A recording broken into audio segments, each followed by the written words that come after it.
बिस्मिल्लाहिर्रहमानिर्रहीम। हम financial management में लॉन्ग टर्म सिक्योरिटीज को अवेल्युएट कर रहे हैं और हमने बॉन्ड को अवेल्युएट कर लिया है। लेकिन बॉन्ड की एक किस्म होती है जिसे हम कहते हैं परपेचुअल बॉन्ड। एक ऐसा बॉन्ड जो एक दफा इशू हो जाएगा तो उसके ऊपर हमेशा हमेशा इंटरेस्ट मिलता रहेगा, वो वापिस नहीं होगा। अगर बॉन्ड इस तरह का हो तो इसको हम परपेचुअल बॉन्ड कहते हैं। और परपेचुअल बॉन्ड को हमने किस तरह से अवेल्युएट करना है, और उसके बाद हम जाएंगे प्रेफर्ड स्टॉक के ऊपर। लेकिन पहले हम ये देखते हैं कि एक परपेचुअल बॉन्ड जो है उसको हम किस तरह से अवेल्युएट करेंगे। तो आइए नाजरीन, समझने की कोशिश करते हैं कि परपेचुअल बॉन्ड जिसको हम अवेल्युएट करना चाहते हैं तो हम कैसे उसको अवेल्युएट करेंगे। तो जी, ये बॉन्ड की एक किस्म है जिसे हम कहते हैं कि ये एक परपेचुअल बॉन्ड है।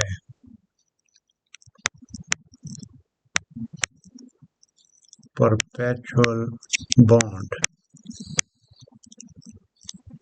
ये बॉन्ड एक ऐसा बॉन्ड होता है जिसकी कोई मैच्योरिटी नहीं होती। ये एक दफा इशू किया जाएगा तो उसके बाद इसका जो कूपन रेट होगा उसके ऊपर ही कूपन रेट के ऊपर ही ये इंटरेस्ट इसको हमेशा हमेशा के लिए मिलता रहेगा। मिसाल के तौर पर ये एक बॉन्ड है और ये अगर ये परपेचुअल बॉन्ड है तो इस परपेचुअल बॉन्ड के लिए हम सपोज करते हैं कि इसका जो कूपन रेट है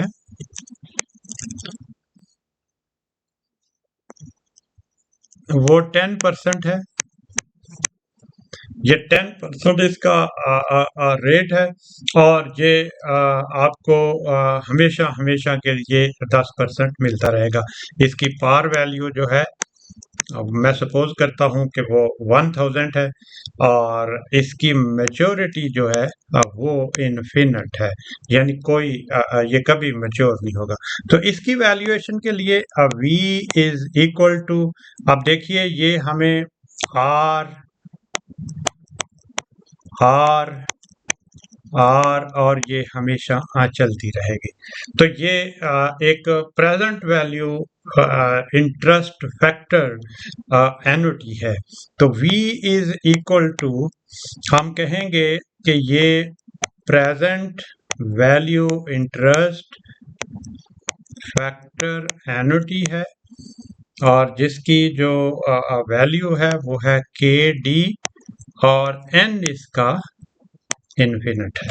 तो ऐसी सूरत में जब हम वैल्यूएट करेंगे तो v इज इक्वल टू, आपने पहले भी परपेचुइटी का कॉन्सेप्ट पढ़ा है, तो v is equal to i over K D, या फिर हम कहेंगे r ओवर के डी। अगर r जो है आपका, लेट सपोज वो 50 रुपीस है और के डी आपका लेट सपोज 12% है, तो ऐसी सूरत में इसकी जो वैल्यू बनेगी वो बनेगी 416.67। अब जिसमें ये 50 होगा, जिसमें ये आप कह लेंगे